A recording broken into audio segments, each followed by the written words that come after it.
Hello everyone, welcome to my channel English Talks with Dr. Sumit Kumari Daya. Today we are doing Where the Mind is Without Fear, written by Rabindranath Tagore. So let us start.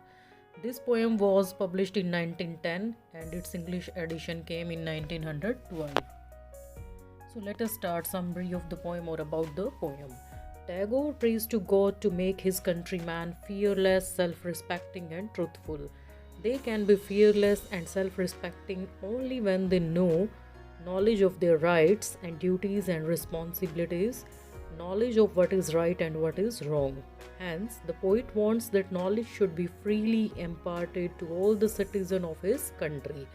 यहाँ पर टैगोर जो है भगवान को prayer कर रहे हैं. This poem is a type of prayer कि हे भगवान, जो मेरे कंट्री मैन हैं वो सब फियरलेस हो जाएं, सेल्फ रिस्पेक्टिंग हो और ट्रूथफुल हो. ये पोएम जो है स्वतंत्रता से पहले की लिखी गई है, तो कुछ थीम जो है वहाँ से भी ली गई है कि हम अंग्रेज़ों से ना डरें और फियरलेस हो जाएं, सेल्फ रिस्पेक्टिंग हो जाएं और ट्रूथफुल हो जाएं. और फियरलेस हो सकते हैं, सेल्फ रिस्पेक्टिंग तभी हो सकते हैं जब उनको पता होगा, उनको नॉलेज होगी अपने राइट्स के बारे में, अपने अधिकारों के बारे में, अपने कर्तव्यों के बारे में और अपनी जिम्मेदारियों के बारे में. साथ में जब उनको नॉलेज होगी कि क्या सही है और क्या गलत है. तो यहाँ पर इसलिए जो है पोइट जो है चाहते हैं कि जो नॉलेज है, जो ज्ञान है वो फ्री होना चाहिए, फ्रीली इम्पार्टेड जो है वो फ्रीली सबको देना चाहिए. जितने भी सिटीज़न हैं उसकी कंट्री के, उनकी कंट्री के, तो उनको सबको फ्रीली ज्ञान जो है वो देना चाहिए. क्योंकि कुछ समय पहले क्या था कि जो नॉलेज थी वो भी कुछ सेक्टर्स तक ही लिमिटेड थी कि हायर कास्ट पीपल ही पढ़ सकते हैं, इस टाइप से था. तो यहाँ पर जो है टैगोर चाहते थे कि कोई भी नॉलेज से वंचित ना रहे, शिक्षा जो है वो सबको बिल्कुल मुफ्त में मिले. तो ये जो प्रेयर है भगवान को कर रहे हैं टैगोर कि मेरे देशवासी जो हैं वो बिल्कुल फियरलेस हो जाएं, वो बिल्कुल निडर हो जाएं और अपना जो है खुद का रिस्पेक्ट करें, सेल्फ रिस्पेक्ट करें, सत्य का साथ दें.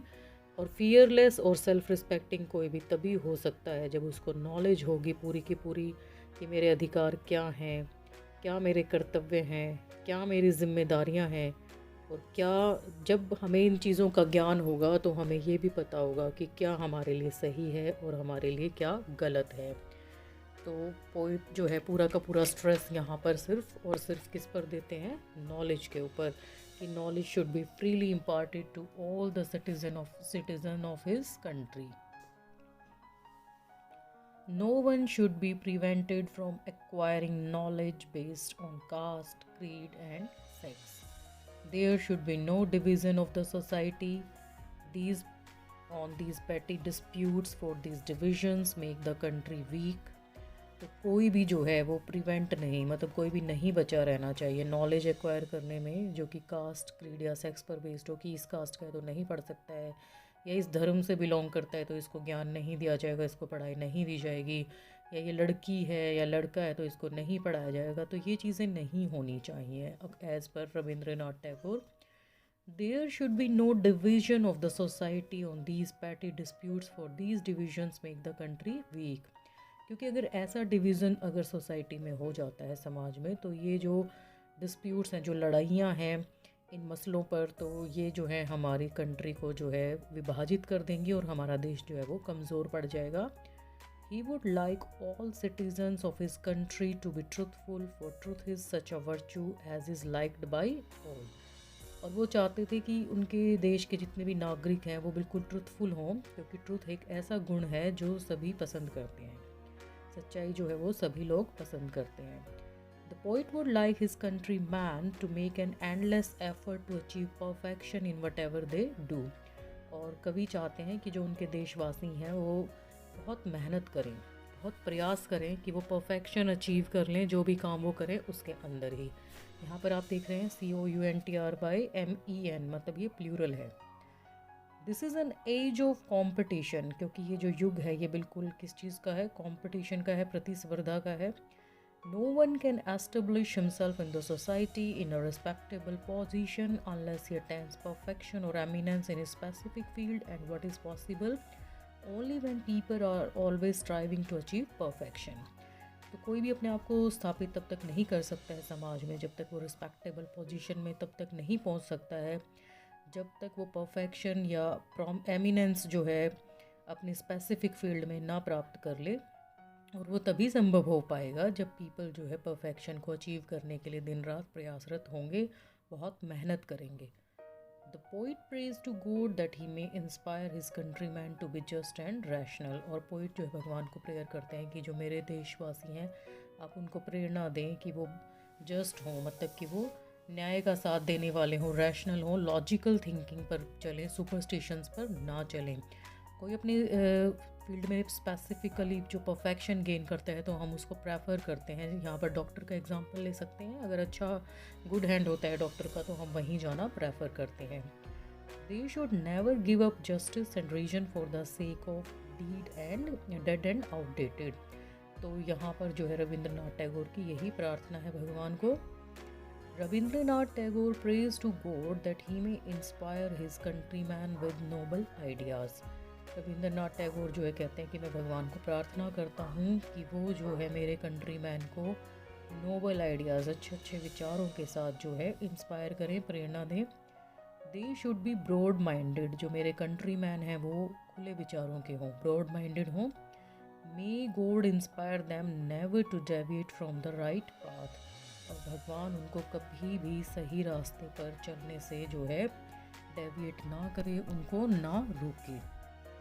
तो यहाँ हम पर पूरा का पूरा यही समअप कर सकते हैं कि वो मेहनत करने की शिक्षा देते हैं रविंद्रनाथ टैगोर इस पोएम के द्वारा, और कहते हैं कि किसी भी फील्ड में जब आप काम कर रहे हो तो वहाँ पर आप अपनी परफेक्शन गेन करें और उसके लिए दिन रात मेहनत करें और अच्छे रास्ते से कभी भी ना भटकें. तो चलिए अब देखते हैं हम about the poet. Rabindranath was a Nobel Prize winner. We can say he was the first Indian to get the Nobel Prize. Tagore is probably the most prominent figure in the cultural world of Indian subcontinent and the first Asian person to be awarded with the Nobel Prize. तो सबसे ज़्यादा prominent figure हैं culture और Indian culture के जो हैं वो रविंद्रनाथ टैगोर हैं, और वो फर्स्ट एशियन पर्सन थे जिनको नोबेल प्राइज़ जो है मिला था. Even though he is mainly known as a poet, his multifaceted talent showered upon different branches of art such as novels, short stories, dramas, articles, essays, painting, etc. तो हालांकि mainly उनको poet के रूप में जाना जाता है, लेकिन वो बहुमुखी प्रतिभा के जो है धनी थे और उन्होंने डिफरेंट ब्रांचेस ऑफ आर्ट में जो है काम किया. जैसे कि उन्होंने नॉवेल्स भी लिखे, शॉर्ट स्टोरीज़ भी लिखी, ड्रामाज भी लिखे, आर्टिकल्स भी लिखे, एसेज भी लिखे और पेंटिंग्स भी बनाई. हमें पता है कि जनगण मन के रचयिता भी जो है श्री रविंद्रनाथ टैगोर जी ही हैं. तो उन्होंने बेसिकली बांग्ला में लिखा था, लेकिन बहुत सारा काम फिर उनका इंग्लिश में ट्रांसलेट हुआ था. And his songs popularly known as Rabindra Sangeet. और उन्होंने जो सॉन्ग्स लिखे उनको पॉपुलैरिटी मिली किस नाम से? रविंद्र संगीत के नाम से, क्योंकि संगीत होता है music. And have an eternal appeal and is permanently placed in the heart of the Indians. और जो उनके गानों की जो अपील थी वो इटर्नल थी, अनंत थी, और परमानेंटली जो है इंडियंस के दिलों में वो बस गए. He was a social reformer, patriot and above all a great humanitarian and philosopher. और इन सब के अलावा वो बहुत बड़े सोशल रिफॉर्मर थे, देशभक्त थे, और इन सबको छोड़ दिया जाए अगर तो बहुत ग्रेट ह्यूमैनिटेरियन थे, मानवतावादी थे बहुत महान, और एक बहुत बड़े फिलोसफर भी. India and Bangladesh, the national anthems of these two countries are taken from his composition. तो जो इंडियन नेशनल एंथम है और बांग्लादेश का जो नेशनल एंथम है वो इन दोनों कंट्रीज़ का जो है रविंद्रनाथ जी की कंपोजिशंस में से ही लिया गया है. तो जैसा कि हमने जाना कि he was the first Asian to receive Nobel prize, तो इतने महान व्यक्ति की जो कविता होगी वो तो कितनी महान होगी ये हम समझ सकते हैं. तो where the mind is without fear जो है वो बेसिकली मेरी भी बहुत ही पसंद की पोएम है, तो हम उसको पढ़ेंगे बड़े ध्यान से. अभी हम और रविंद्रनाथ जी के बारे में जानते हैं. He was born on 7th May 1861 and died on 7th August 1941, Calcutta, India. He was a poet, dramatist, short story writer, novelist and an educationist. And his poems have the themes like nature, love, religion and philosophy. और उनकी poems के जो themes थे basically वो क्या थे? प्रकृति, प्यार, रिलीजन और philosophy.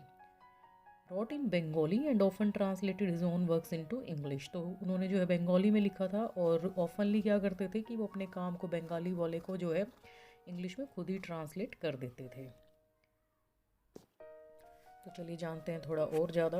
He won the Nobel prize for literature in 1913। तो उनको जो नोबेल प्राइज़ फॉर लिटरेचर मिला था वो 1913 में मिला था। And he was the first Asian person to receive the honour. And he basically promoted reforms in education, aesthetics and religion. तो सिर्फ और सिर्फ उन्होंने लिखा ही नहीं, बहुत सारे सुधार भी वो लेके आए थे जो है भाषा के फील्ड में भी, एजुकेशन शिक्षा के फील्ड में, एस्थेटिक्स में और रिलीजन में भी। और उनका जो बहुत फेमस वर्क है वो है गीतांजलि, जो कि बेसिकली गीता पर बेस्ड है। जो हमारा धार्मिक ग्रंथ है गीता, उस पर बेस्ड है गीतांजलि। और ओरिजिनली ये जो है बंगाली में लिखा गया था और ये पब्लिश हुआ था 1910 में। तो इन्होंने जो अपना वर्क लिखा गीतांजलि, जो कि बेसिकली गीता पर, हमारे धार्मिक ग्रंथ पर बेस्ड है, वो बंगाली में लिखा गया था और वो पब्लिश्ड हुआ था 1910 में। तो ये जो पोएम हम पढ़ेंगे, where the mind is without fear, वो जो है गीतांजलि से ही ली गई है। और Tagore himself translated Gitanjali into English and it was published with introduction by W.B. Yeats in 1912।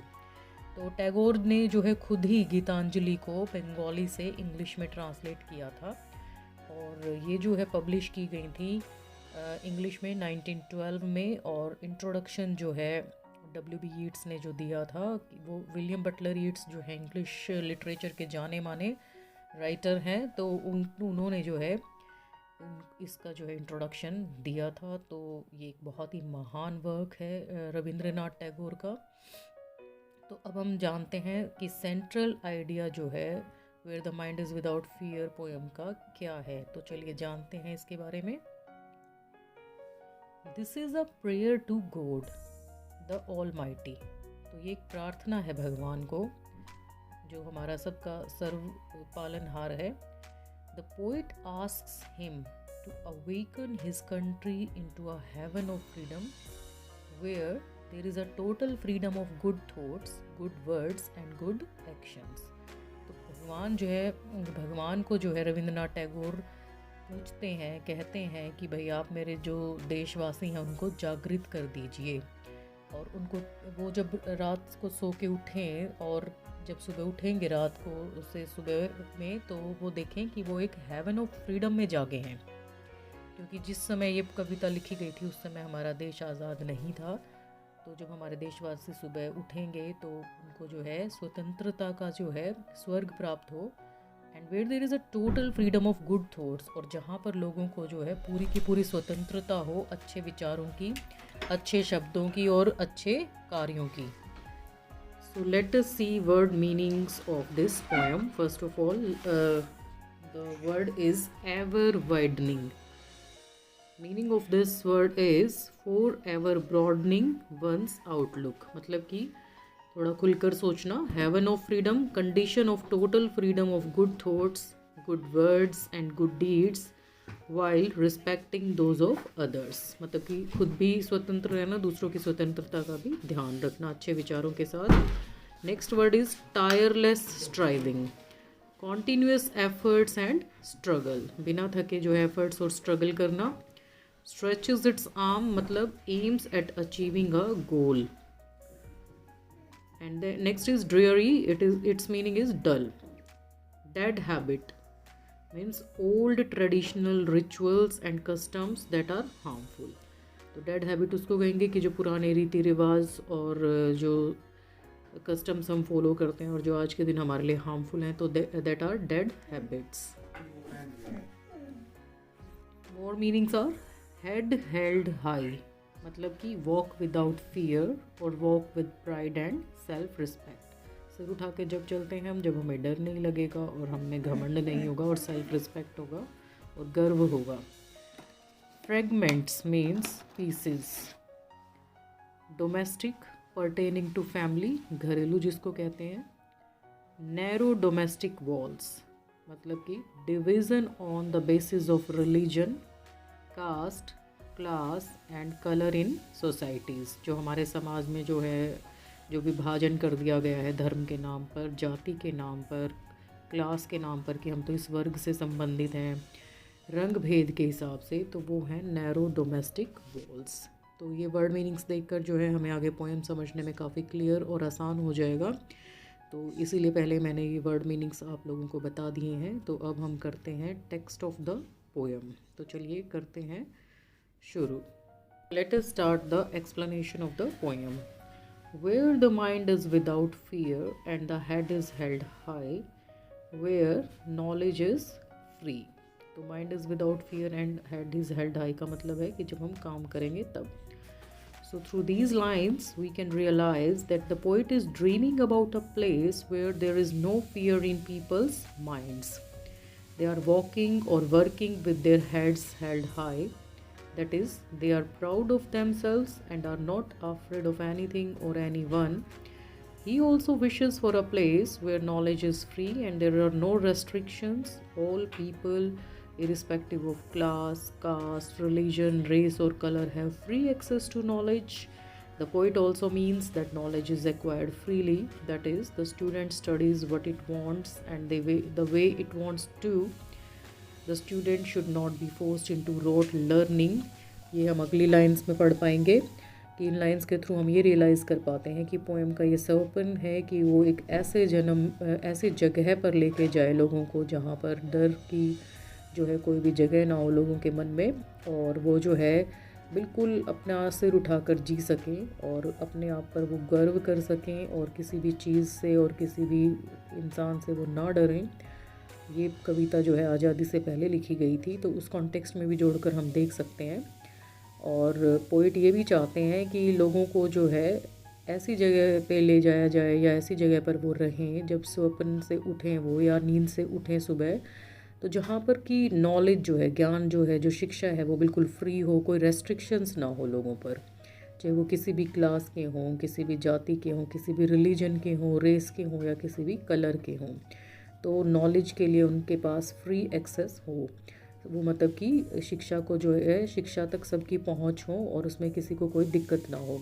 और यहाँ पर पोइट ये भी कहना चाहते हैं कि नॉलेज जो है वो फ्रीली मिले सबको, जो स्टूडेंट जिस तरीके से जैसा पढ़ना चाहता है वो उसको दिया जाए और उनको जो है रोट लर्निंग के लिए जो है स्पेशली फोर्स ना किया जाए, उनकी छूट होनी चाहिए इसमें।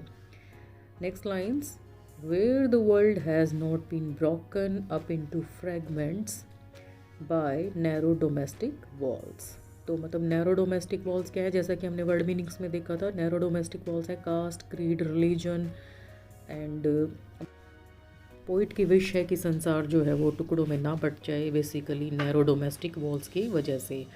Where words come out from the depth of truth, where tireless striving stretches its arms towards perfection. तो कहते हैं कि वहाँ पर जो शब्द हैं वो हमेशा सच्चाई की गहराई से निकलें, मतलब कि जो भी कार्य हम करें वो सच्चाई की गहराई से हो, कुछ भी जो है गलत ना करें हम। Where tireless striving stretches its arms towards perfection, और जो है हमारी आर्म्स हैं वो हमेशा परफेक्शन के लिए काम करें और टायरलेसली हम जो है काम करें, मतलब कि थकें नहीं परफेक्शन को अचीव करने के लिए। जैसा कि सम अप में भी हमने ध्यान दिया था कि जो परफेक्शन है वो बहुत ही ज़्यादा रिस्पेक्ट दिलवाती है सोसाइटी में, तो we must be doing our work perfectly to gain respect in the society and to have some eminent position in the society.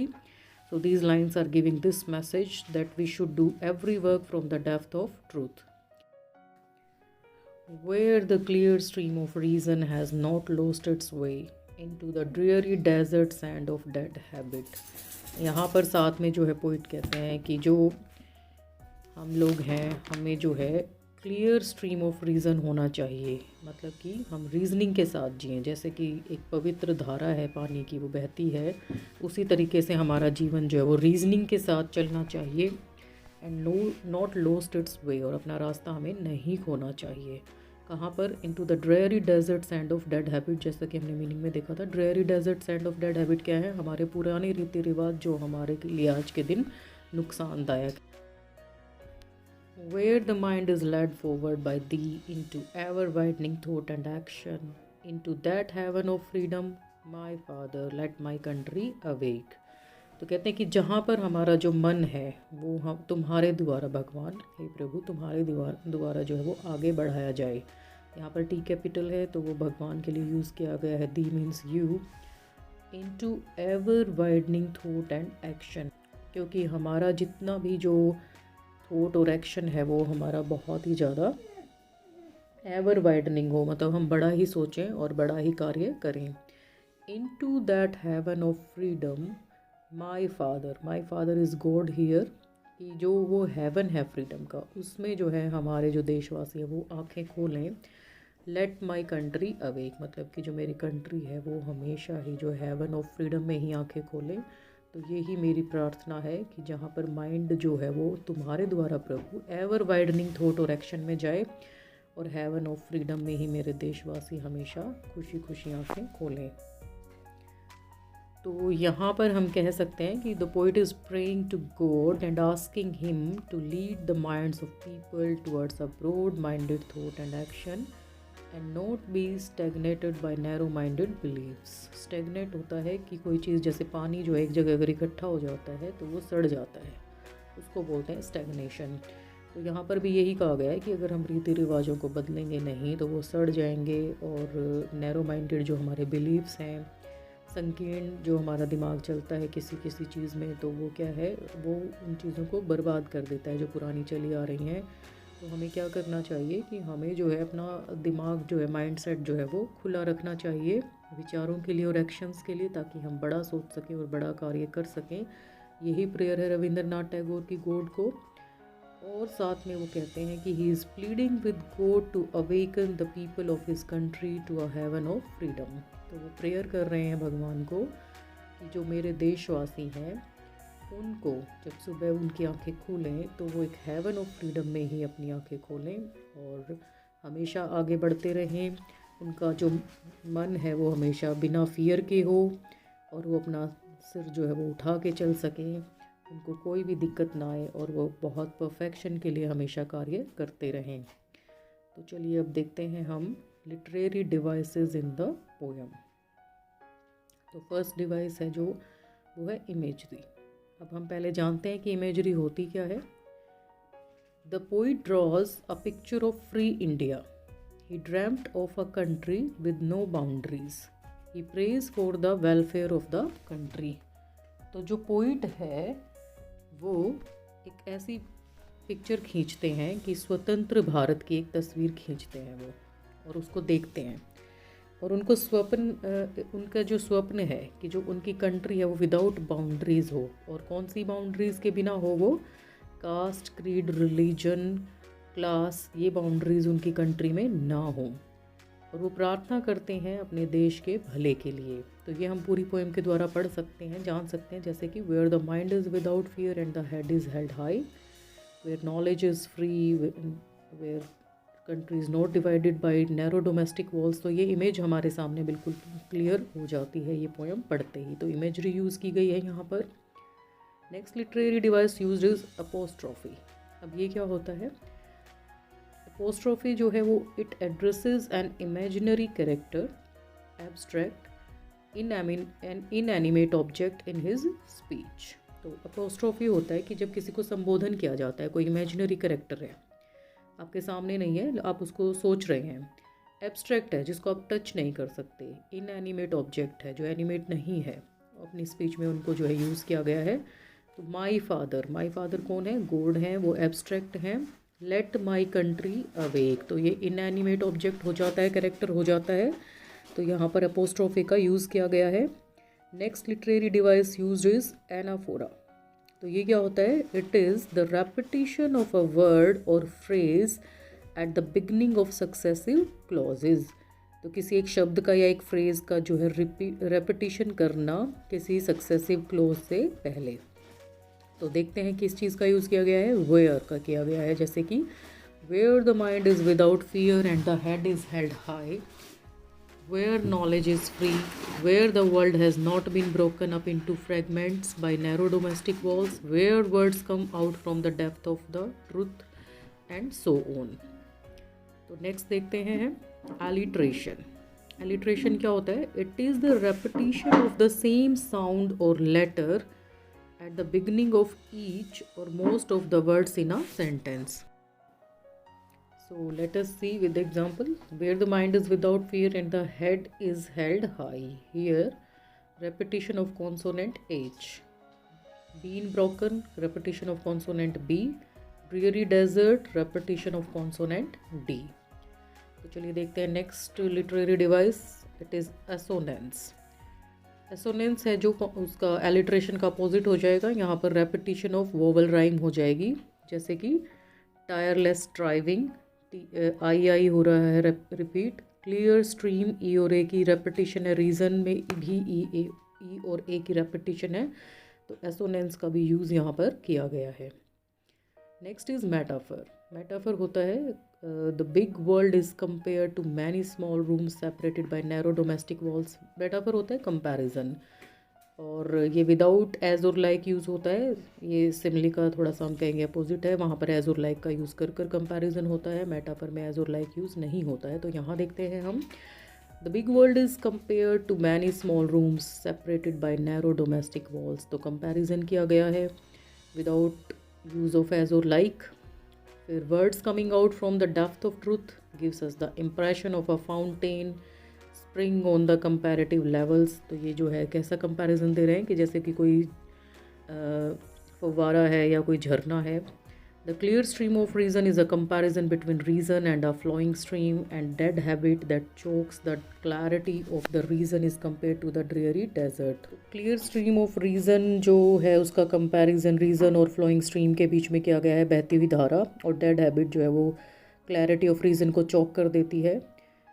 Freedom is regarded as heaven, comparison of heaven as freedom. तो ये metaphor का use है कि freedom को जो है स्वर्ग के साथ कंपेयर किया गया है, क्लियर स्ट्रीम ऑफ रीज़न को जो है फ्लोइंग स्ट्रीम के साथ, डेड हैबिट को क्लैरिटी ऑफ रीज़न के साथ कंपेयर किया गया है। तो मेटाफर का यहाँ पर बहुत अच्छे से यूज़ किया गया है इस पोएम में।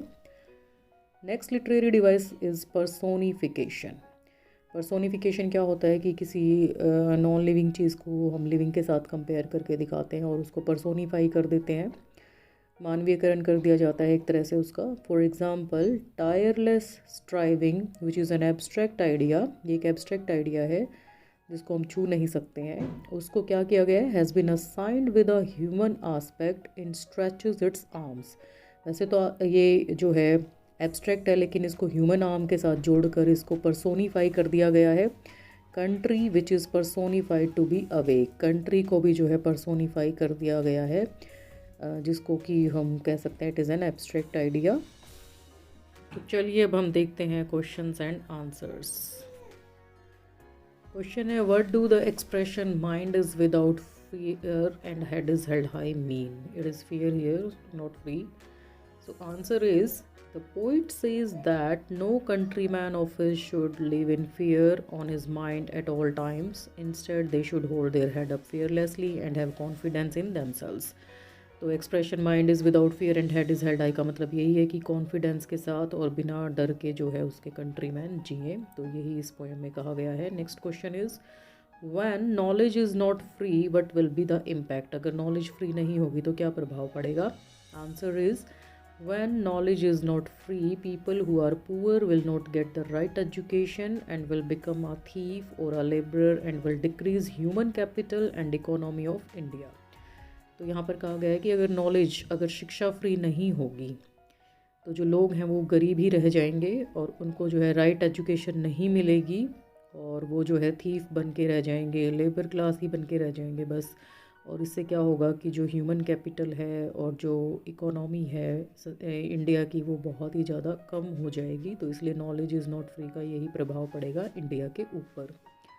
Next question is, why has the poet used the word tireless to describe striving?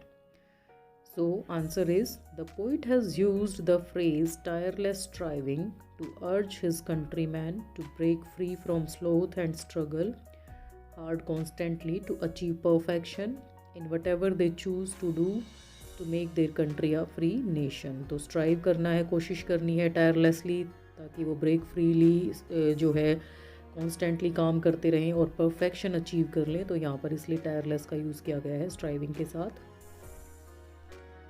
Next question is describe the poet's version of heaven of freedom. तो हेवन ऑफ फ्रीडम के बारे में क्या वर्जन है पोइट का। By heaven of freedom the poet means India's social, cultural and psychological independence and unity. तो heaven of freedom से जो है पोइट कहते हैं कि भारत का जो सोशल, सामाजिक, कल्चरल और साइकोलॉजिकल इंडिपेंडेंस है और साथ में जो एकता है भारत की, वही हेवन ऑफ फ्रीडम है। तो यही बेसिकली पोइट का version of heaven of freedom है, या इसको हम ये भी कह सकते हैं कि this is the theme of this poem, कि हेवन ऑफ फ्रीडम में ही आंखें खोलें उनके जो सिटीजन्स हैं इंडिया के। Next question is according to the poet what must be done for achieving ever widening thought and action. तो ever widening thought and action करने के लिए क्या करना चाहिए पोइट के हिसाब से।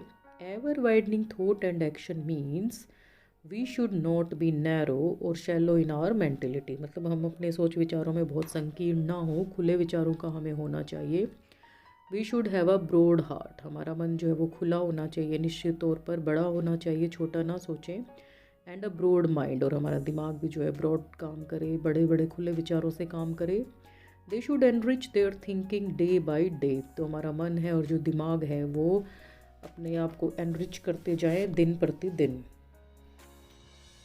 Next question is what does the line where words come out from the depth of truth mean. तो इस लाइन का क्या मतलब है कि कोई भी जो शब्द हैं वो डेप्थ ऑफ ट्रूथ से निकलते हैं। The poet wants his country man to be truthful and sincere. They should not tell lies और be hypocrites. They should speak what they feel and should be guided by clear thinking in any matter. तो poet चाहते हैं कि जो उनके देशवासी हैं वो ट्रूथफुल हों, सिंसियर हों, वो झूठ ना बोलें, वो दिखावा ना करें, वो जैसा वो फील करते हैं वैसा बोलें, और क्लियर थिंकिंग जो है किसी भी विषय में उसके द्वारा ही उनको गाइड किया जाए। तो इन शब्दों का यही मतलब है कवि के लिए। So thanks for watching the video, keep watching more videos.